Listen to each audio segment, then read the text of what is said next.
আজ ২৬ অক্টোবর ২০২৫ ঢাকা পোস্টের প্রধান শিরোনাম। মিয়ানমার থেকে ছোড়া গুলিতে বিদ্ধ টেকনাফের নারী।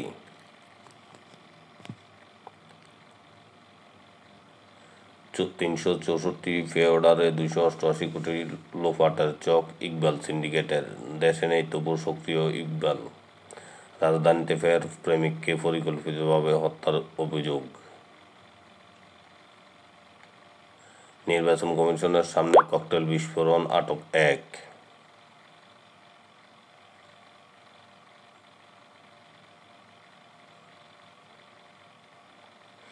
দুই লাখ শিক্ষার্থীর ৪ লাখ খাতা পুনর্নিরীক্ষণের আবেদন এসএসসি ২০২৫।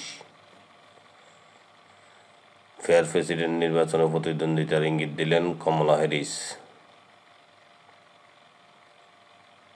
আফগানিস্তানের বিরুদ্ধে উন্মুক্ত যুদ্ধের হুঁশিয়ারি পাকিস্তানের।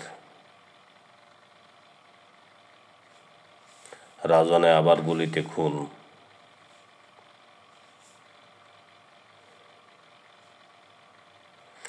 সহানুভূতি পেতে পরিবারকে ব্যবহার করছে মাদক কারবারিরা, জেনেভা ক্যাম্পে ইস্যুতে পুলিশ।